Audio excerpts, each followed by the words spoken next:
In my previous life, I, Ivy Parker, married John Wilson, who became a best-selling author earning millions annually. My sister Emma Hayes married Lucas Hayes, the wealthy heir, only to starve to death beside a dumpster. Reborn at this marital crossroads. Emma declared, "Mom, I want John Wilson." I smirked, knowing she'd chosen damnation. Diana Miller fluttered like a brothel madam presenting her carefully selected candidates, John and Lucas, in our living room. Emmy should choose first. Diana cooed, always favoring her biological daughter. She gestured at Lucas Hayes. This fine young man's family owns construction companies. His photogenic features mirrored a movie star's. Though our mutual glare crackled with hostility. Last timeline. Lucas had squandered his fortune within 3 years. His muscular frame turned violent, leaving Emma battered and pregnant before her frozen demise.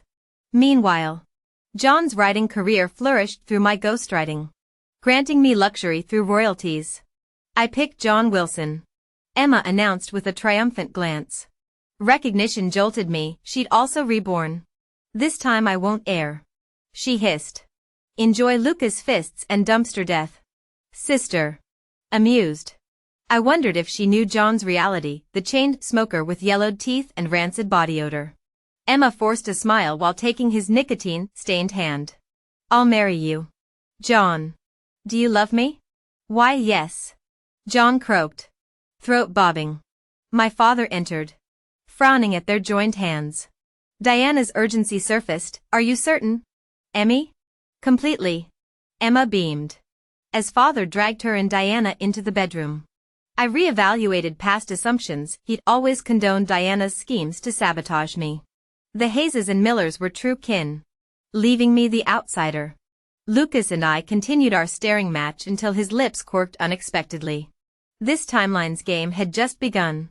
The gentle breeze of his presence swept through my heart, leaving my pulse racing beyond control. How mortifying, a woman reborn like myself who's seen all types of men. Though I prided myself on worldly experience, I nearly faltered today. That damned charm of his. When father and the others emerged from the bedroom, they clustered around John Wilson, chattering excitedly. They might as well have pinned a son-in-law badge on him. John declared with bravado, "Once Emma chooses me, my upcoming book release will guarantee her prosperity." Just yesterday, editor Ed Brown called, praising my manuscript as exceptional. I nearly snorted aloud. In my past life, I'd dealt with Ed. That slick publisher had identical canned praise for every submission. Truly remarkable story. Emma Hayes turned to me sharply.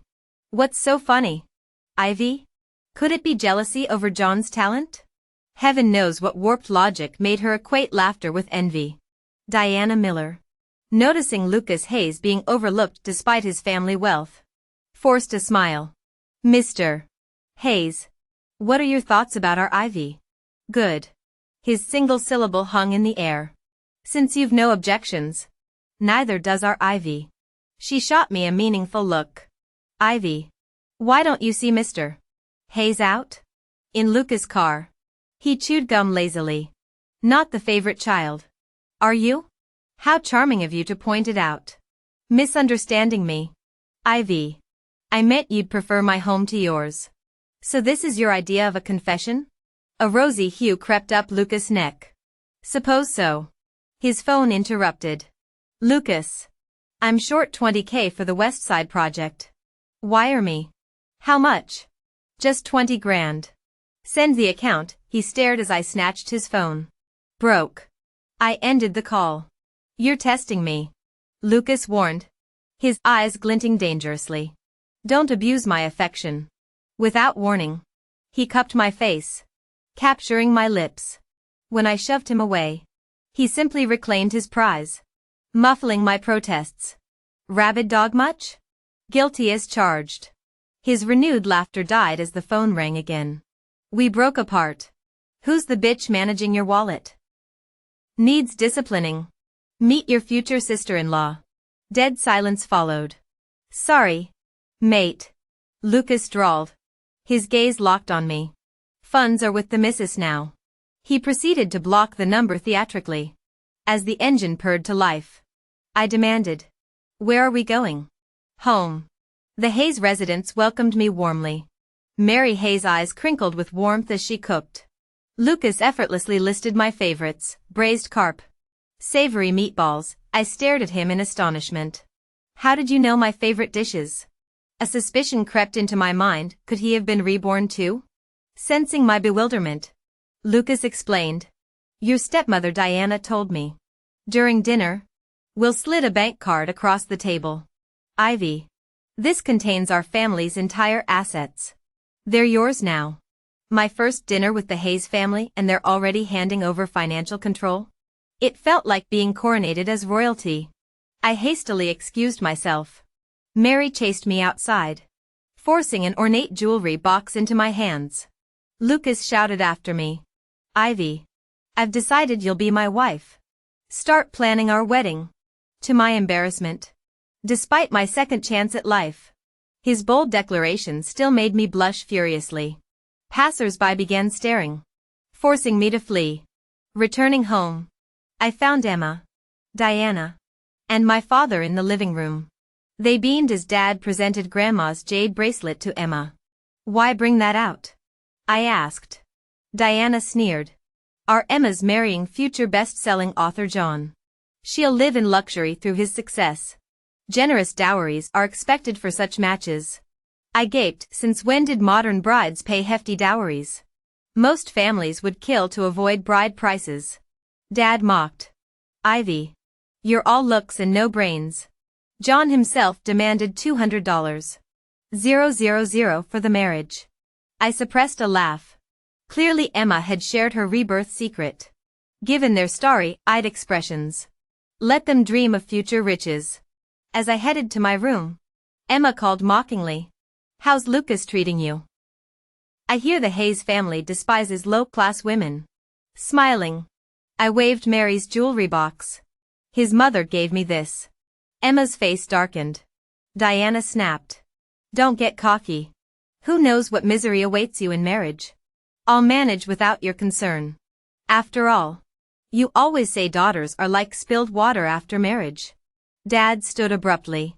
"Ivy, as the elder sister, you should give this jewelry box to Emma as part of her dowry." I froze. My own father said this? Since Diana's arrival, I'd become invisible. Birthday gifts for me were dollar store trinkets, while Emma's celebrations rivaled royal galas. Equal treatment? What a joke. "This is mine," I declared. "How selfish," Dad shouted. Diana chimed in. "When John becomes famous," Dad lunged for the box. Emma watched smugly, relishing my downfall.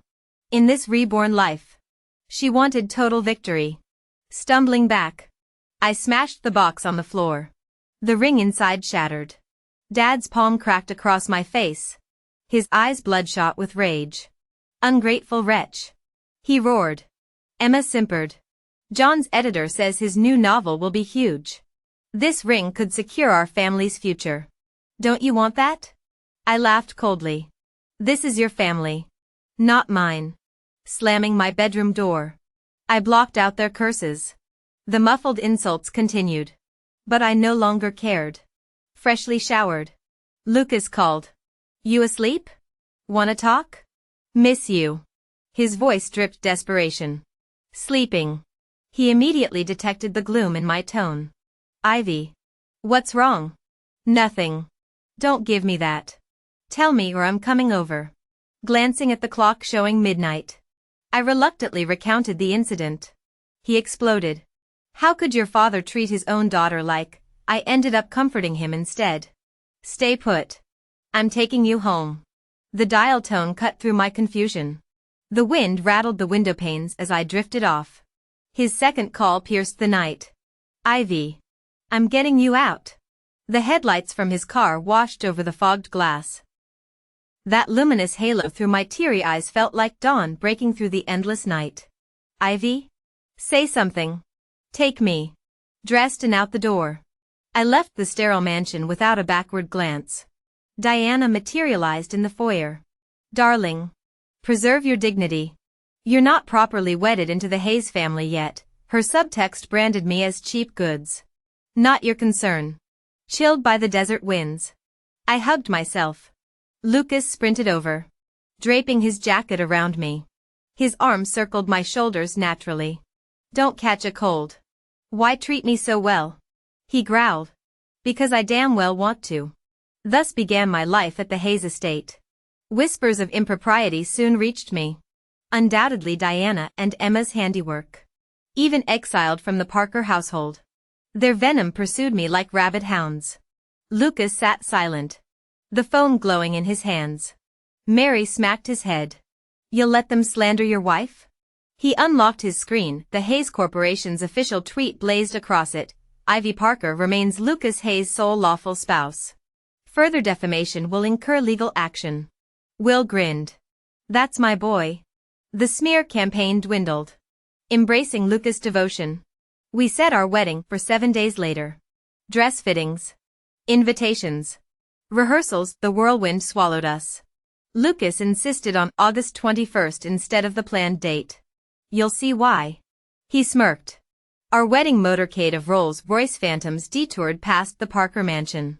Through the tinted windows, I saw identical crimson lanterns. Emma's bridal procession crawled along with Volkswagen Passats. John stood smug beside his trembling bride. The scarlet boutonniere mocking the scene. Lucas whispered. He demanded an extra $3,000 from the Parkers at the altar. Held the wedding hostage. I smirked, knowing they had it coming. When we arrived at the venue, I finally understood Lucas' elaborate scheme. Lucas knelt before me on one knee, sliding a blindingly brilliant diamond ring onto my finger. While across the aisle, Emma was practically groveling on both knees, desperately offering a pathetic band to John. The stark contrast between our scenes made Emma shoot venomous glances my way throughout the ceremony. Our reception tables overflowed with lobster thermidor and Dom Perignon, while Emma's side had rubbery chicken and boxed wine. Half her relatives kept accidentally wandering to our lavish buffet. John kept checking his watch, whining about deadlines for his precious manuscript. My father and Diana looked ready to explode but kept fawning over their prized son-in-law. Emma's pathetic reception ended abruptly when John stormed out, claiming writer's block. The entire farce would have been hilarious if it weren't so tragic. She cornered me later, sneering. Must have cost Lucas a fortune. Sis. Don't you worry, he'll resent you for bleeding him dry? Lucas' arm tightened around me. Every cent spent on my wife brings me joy. His mother Mary dramatically produced a platinum card, announcing, the Hayes fortune now belongs to Ivy. Emma's face turned puce. Enjoy your moment, she hissed. When you're begging in gutters, I'll make sure you eat better than stray dogs. I patted her clammy cheek. Save your charity, darling. You'll need it when John's masterpiece flops harder than your wedding. Her delusional cackle echoed through the hall. John's novel will dominate bestseller lists. His genius. We'll see. I interrupted. The fool actually believed in that hack who'd been writing garbage for 2 decades. Little did she know those bestsellers came from my starved, pregnant self typing on a maternity ward bed last lifetime. Later, I scolded Lucas for overspending. He nuzzled my neck murmuring, our entire fortune's in your hands, Mrs. Hayes. Spend it chasing rainbows if you please. When I suggested diversifying from their struggling construction business, he simply said, your call, before demonstrating exactly how well he took direction elsewhere. Unlike John's selfish inspiration strikes, Lucas prioritized my pleasure with heartbreaking tenderness. Memories flooded back, John forcing himself on me during pregnancy. The cold floor against my swollen belly. Dark blood pooling. This time, let Emma enjoy those precious moments. Fueled by memories of stolen manuscripts. I typed 10,000 words by noon next day. Lucas brought coffee, kissing my temple. Don't overwork my treasure. Then he cooked coq au vin that would shame Michelin chefs. When did you learn this? I gaped at the feast. His thumb brushed my lips. Started lessons the day I saw you across the lecture hall. The intensity in his hazel eyes melted my defenses. 2 weeks later, I mailed my completed manuscript, The Scepter's Shadow, to Ed. Just like last time. The legendary editor called it Dawn. Babbling excitedly, Ivy. This is gold. When can we meet? I smiled. Last lifetime. Ed had slipped me cash in that sterile hospital room. This time, I'd make sure his faith paid dividends. The old man, Edward Brown, chose a quiet cafe to meet me. He gripped my hands tightly upon seeing me. His glasses askew with visible agitation. I agreed to all his proposed collaboration terms. And our conversation flowed pleasantly. When I turned around, Emma approached our table in waitstaff uniform. Her face frozen in disbelief as she stared at Ed and me. She must have recognized Ed from before. Ed, why are you sitting with my sister? Ed rolled his eyes. Do I need your permission to choose company? Emma stammered. I just thought you should know she dropped out after high school. True enough. We'd both passed college entrance exams. But our family could only afford one tuition. Dad chose her. What she never knew was how I'd clung to books while working menial jobs. Life's drudgery couldn't shackle my dreams. Now Emma, now married into the Wilson family, stood before me with straw-like hair and sallow complexion, no longer the Hayes family princess but a faded housewife trembling before Ed's displeasure. I felt no pity. Through my peripheral vision, I watched her fumble with her phone, undoubtedly calling John. Sure enough, John arrived as we finished our meal, his crumpled suit pocket producing a cigarette pack as he fawned. Mr. Brown, my wife mentioned you were dining here. Ed waved away the offering. Do we know each other? John's face curdled like spoiled milk. I'm the author of Dreamsplitter. Keep writing. Ed dismissed. The realization dawned on Emma. Ed's promises of bestseller publication were empty lies. Rain lashed the streets when we left. Through the downpour, I saw Emma struggling with an umbrella that flipped inside out like autumn leaves in a storm. Soon both Wilsons stood drenched. Lucas's car pulled up. Yet even through rain-streaked windows, Emma's dagger-like glare pierced through. Oh dear sister. How I relish your impotent hatred.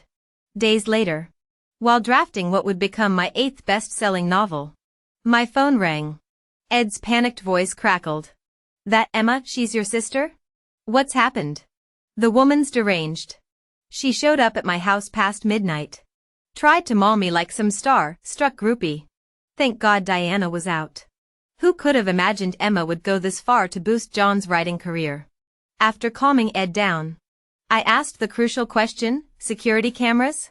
The footage arrived within hours. Then came Dad's call. Ivy, come home when you have time. That house stopped being mine years ago. If you don't come back, I'll scatter your mother's ashes. My mother had lived with my father for over a decade. I never imagined he'd stoop to threatening her remains. Fine. I'm coming. When I arrived, Emma, Diana, John, and my father were waiting. My mother's urn sat on the coffee table. My father cut to the chase. I didn't want to disturb your mother. But you've been unreasonable, don't you dare speak about her. What do you want? Diana interjected. Ivy, your father's desperate. We heard you know editor Ed Brown. So Emma's failed attempt to seduce Ed had led them to me. I do. I'll help John on one condition, return my mother's ashes. Emma simpered. We're family. Sister. She reached for the urn. But I snatched it first. I said I'll help. No more threats. Their tense expressions melted into sickening smiles. My father crooned. You've been married a month but never visited. Diana chirped. I'll cook. Let's reconcile as a family. I left without another word. Outside, I called Ed. Publish John's book. I'll wire $2 million. His garbage isn't worth $200,000. Are you insane? Just do it. I transferred the funds. Let them think they'd won. The Wilsons strutted around town like royalty. Diana bragged about her amazing son-in-law.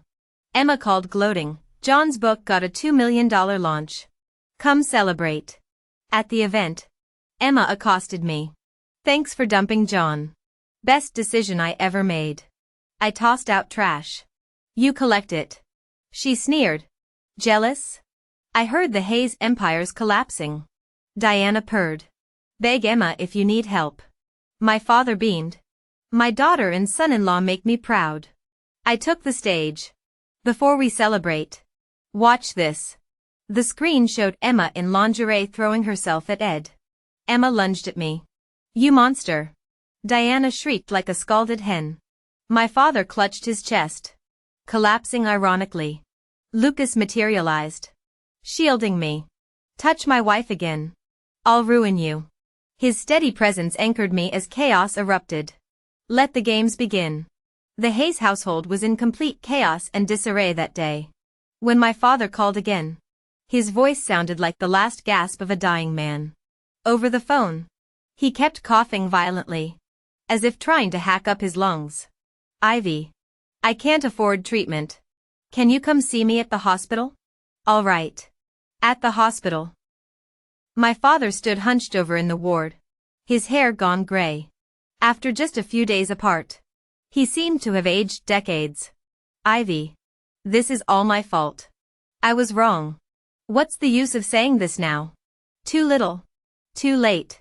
Outside in the hallway, I heard Emma's voice. That old bastard's dying anyway. Spending money on his treatment is just wasting resources. Our $50,000 should go to John. Once John makes it big with his book, we'll live comfortably off his success. Diana said. Emmy's right. Counting on your useless father is worse than betting on John. John nodded. Exactly. When my book takes off, I'll make sure Mom and Emmy want for nothing. I heard editor Edward retired. The new editor Lou has a thing for married women. This was clearly suggesting Emma should sleep her way to success. Hearing such words from John's mouth shattered my last illusions. Soon, silence fell outside. 2 murky tear tracks slid down my father's face. After all, he'd raised me himself. Now abandoned by Diana and Emma. I couldn't turn away. I covered his medical bills and arranged nursing home care. Before long, John became a best-selling author overnight. According to Ed's insider information, editor Lou had questionable ethics and had apparently slept with Emma multiple times. None of my concern. I kept my mouth shut and eyes open. On TV, John sported an uncharacteristically slicked back hairstyle. A far cry from his former slovenly appearance. The spotlight revealed no trace of Emma. Turning off the screen, I went for a walk. Near a dumpster, a filthy beggar shoved moldy bread into her mouth. She froze upon seeing me, then suddenly bolted. I recognized her instantly, Emma. Stripped of all her former arrogance. Emma, hearing her name. She ran faster. When I caught up, she whirled around. Why did my second chance at life fail? I chose John but still lost to you. Are you happy seeing me like this? Watching her desperate state brought no satisfaction. I bought her food from a convenience store. She devoured it like a starved animal. Later, she confessed using sexual favors with editor Lou to boost John's career. His first act after fame was divorcing her for infidelity, leaving her destitute. Diana cut all ties and reportedly ran off with another man. Emma mumbled. Why does Rebirth still make me end up homeless? I had no answers, but helped her find employment. Soon, editor Lou faced industry-wide disgrace for misconduct. John's fraudulent success crumbled predictably. With everything settled, I finally confronted Lucas. You're reborn too, aren't you? Yes. Last life. Emmy drained my wealth. Even when I had cancer. She stole treatment money for designer bags. I remember dying alone. You bought my coffin with your last $2,000. This second life is my chance to repay that decency.